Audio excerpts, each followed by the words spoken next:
नमस्कार दोस्तों का फिर से आप सभी का स्वागत है मेरे YouTube channel civil life.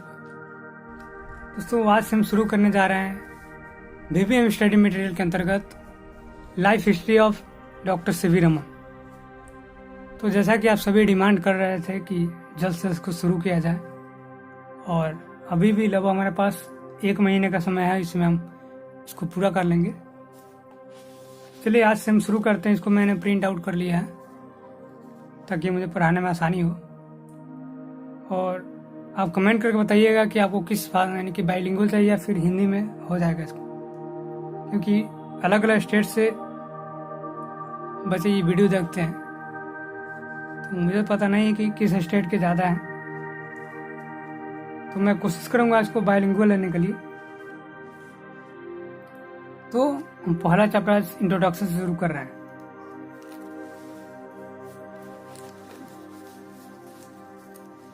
The traditions in science in India are ancient. Everyone agrees that Indians knew about the heliocentric solar system. Planets including Earth move around the Sun. The value of pi, the concept of decimal, and solutions of indeterminate equations at least about 1,000 years before Copernicus and others in Europe or anywhere else knew. तो हर कोई ये मानता है कि Copernicus या फिर दूसरे western scientist से पहले, उसे हजारों साल पहले से ही भारतीय जो है सोलर सिस्टम के बारे में अवगत थे, के बारे में जानते थे। It was not just Aryabhatta first and second, Bhaskara first and second, Brahmagupta, Lalla, Vateshvara, Shridhara, Shripati, Madhava, but many others. और ये केवल एक ही साइंटिस्ट की बात नहीं है, ये केवल आर्यभट्ट, भास्कर, ब्रह्मगुप्त यही सब की बात नहीं है। बहुत सारे ऐसे साइंटिस्ट थे इंडिया में जो कि सोलर सिस्टम इत्यादि के बारे में पहले से ही जानते थे। कहने का मतलब कि हम जो मानते हैं कि वेस्टर्न जो साइंटिस्ट है वो बहुत पहले से ही या फिर वो ज़्यादा साइंटिफिकली सोचते थे, उन्हें सोलर सिस्टम इत्यादि की जानकारी पहले से थी, लेकिन ऐसी बात नहीं है। कोपरनिकस या वेस्टर्न साइंटिस्ट से हजारों साल पहले से ही भारतीय वैज्ञानिक उन सभी के बारे में जानते थे। Also the advancements were not limited to mathematics and astronomy alone.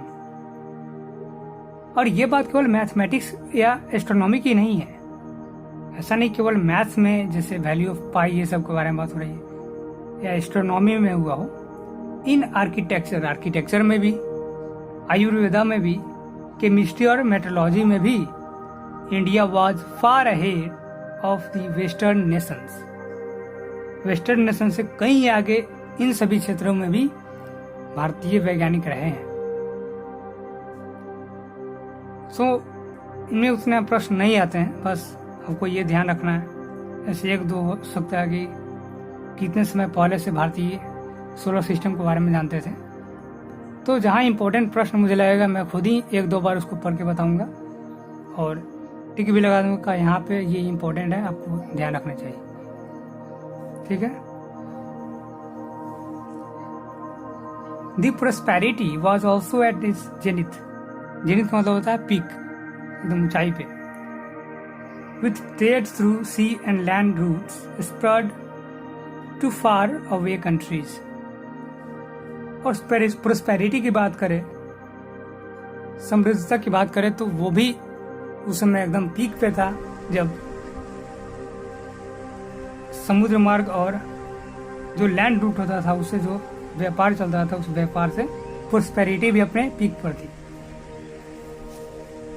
However फिर भी ये इतना सभी होने के बावजूद there was a long period of slavery, लेकिन ये गुलामी की जंजीर के कारण during which little advancement was made in the realm of science and technology. इसके कारण थोड़ी सी पीछे हो गई जो हमारी साइंस और टेक्नोलॉजी की जो ये धारा रही but the emergence of 20th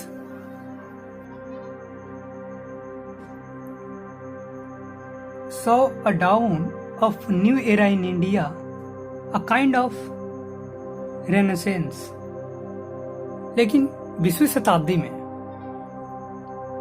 एक नया पुनर्जागरण का समय कहा जा सकता है कि एक नया पुनर्जागरण शुरू हुआ और उसमें बहुत सारे भारत के साइंटिस्ट सामने आए. In what may be poetically termed a cosmic coincidence, a galaxy of luminaries emerged in those years that lit up the world of science. उसको एक पोएटिकली हम क्या बोल सकते हैं, एक कॉस्मिक कोइंसिडेंस बोल सकते हैं. ब्रह्मांड में कुछ ऐसा हुआ, ऐसा इंसिडेंस हुआ, कोइंसिडेंस, जिसने पूरे विज्ञान की दुनिया को चमका दिया, को लिट अप कर दिया. और उसमें भारत के बहुत सारे साइंटिस्ट उभर कर सामने आए, likes of J C Bose, P C Ray, S Ramanujan, Chandrasekhar Venkata Raman, जिनके बारे में अभी हम पढ़ेंगे इसमें.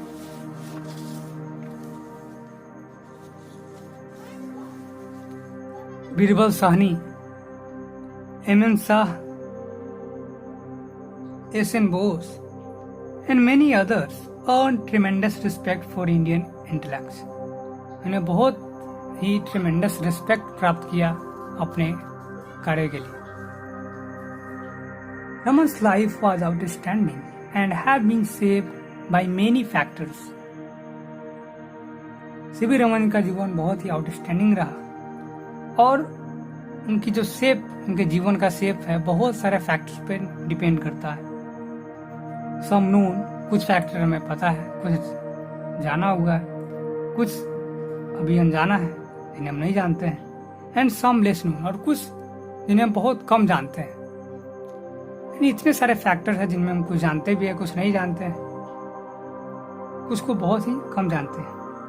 These factors included many people, institutions and books. यानी ये फैक्टर जैसे कि मैं बहुत सारी बुक्स पढ़ी, बहुत सारे इंस्टीट्यूशंस में गए, बहुत से लोगों से मिले, उन सभी का जो प्रभाव पड़ा उनके ऊपर, और उन्हीं के कारण, उन्हीं प्रभाव से उनका जीवन जो है एक डेफिनेट शेप में बनकर सामने आया. The idea behind this booklet is, इसका इंपॉर्टेंस बताया जा रहा कि इस बुकलेट के पीछे का जो आइडिया है, is to tell Raman's inspiring story and to give some idea of his work. Okay, इस बुकलेट के पीछे क्या आइडिया है कि रमन के कुछ इंस्पायरिंग स्टोरी बताया जाए और कुछ आइडिया दिया जाए उनके वर्क के बारे में. It is hoped that this will inspire students to set their goals high and to endeavor to reach them, even if the available facilities are poor. जा रहा है कि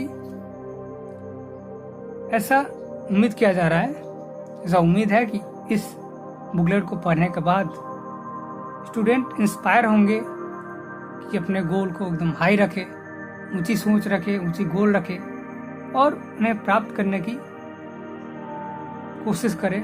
उन्हें किस तरह से प्राप्त किया जाए, भले ही हमारे पास फैसिलिटीज कम हो, कम फैसिलिटीज में किस तरह से अपने ऊंचे गोल को पूरा करें, इससे उनकी इंस्पिरेशन मिलेगी बच्चों को. ठीक है. A well-known meteorologist and Raman's student, Professor P.R.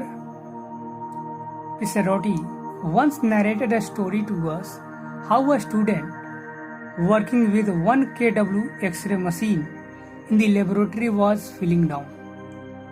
तो एक बार की बात है, एक बहुत ही जाने माने मेट्रोलॉजिस्ट और एक रमन जी का student professor PR.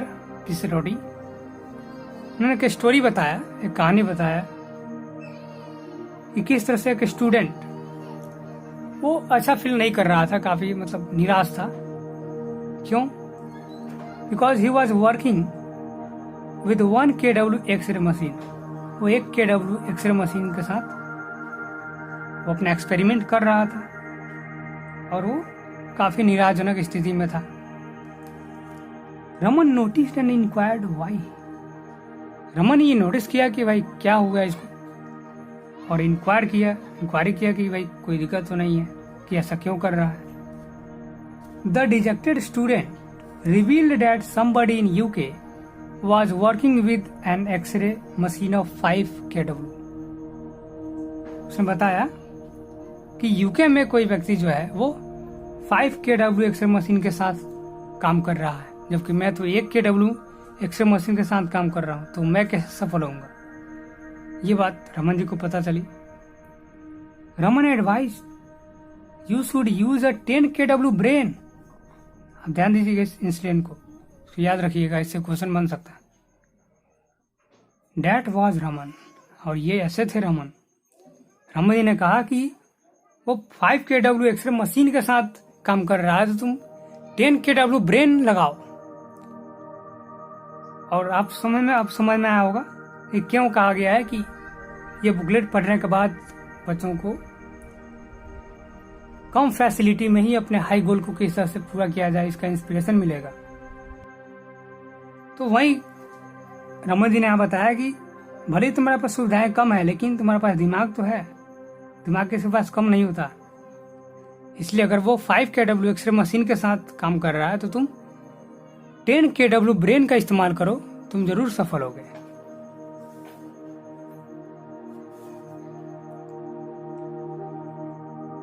Raman's best known work was done at Indian Association for the Cultivation of Science। ये जितने भी फुल फॉर्म आते हैं वो याद रखना, क्योंकि मैंने भी जब एग्जाम्स का दिया था तो बहुत सारे फुल फॉर्म पूछे गए थे। तो IACS का फुल फॉर्म याद रखना आपको, Indian association for the cultivation of Science. तो रमन जी का सबसे बेस्ट काम जो हम जानते हैं वो हुआ था IACS में। कहाँ पे है वो? जादवपुर में, कोलकाता, वेस्ट बंगाल में है। Which had been founded in 1876। यही पूछा जाता है कि कौन किसका फाउंडर है, कब फाउंड किया गया, ये डेट्स वगैरह बहुत पूछे जाते हैं, इसलिए आपको ये ध्यान रखना है। तो 1876 इसका स्थापना किया गया था महेंद्र लाल सरकार के द्वारा। कौन थे वो? A medical practitioner. सरकार had passed away 3 years before Raman reached Kolkata in 1907। 1907 में जब सीवी रमन जी वहां पहुंचे कलकत्ता, उससे 3 साल पहले ही महेंद्र लाल सरकार गुजर चुके थे। लेकिन डॉक्टर सरकार had already paved the path for Raman to walk on। लेकिन रमन जी को जो कार्य करना था उसके लिए उन्होंने पहले ही वो जिस पाथ पर उनको चलना था वो पहले ही तैयार कर चुके थे सरकार साहब। सरकार हैड अ विजन। उनकी एक कह सकते हैं कि सरकार का एक सपना था। ही हैड सेड, उन्होंने कहा था, we want an institution which will combine the character, the scope and the objectives of the Royal Institution of London and of the British Association for the Advancement of Science. तो उनकी क्या इच्छा थी, उनकी का स्वप्न क्या था कि हम एक ऐसा इंस्टीट्यूशन बनाएंगे, ठीक है, जो कि कंबाइन करेगा कैरेक्टर को, स्कोप, प्रयास को, और जो भी ऑब्जेक्टिव्स है, जो भी साइंटिफिक फील्ड में जो ऑब्जेक्टिव होता है कि हम इस सब्जेक्ट पे काम करेंगे, तो वो ऑब्जेक्टिव कहाँ का? रॉयल इंस्टीट्यूशन ऑफ लंदन का, और कहाँ का? और ब्रिटिश एसोसिएशन का। किस लिए? For advancement of science.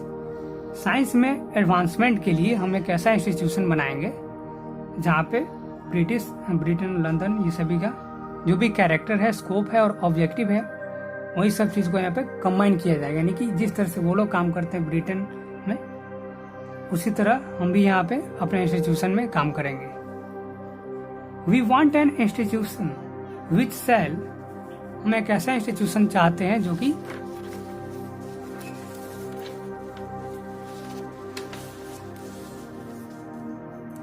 be for the instruction of the masses,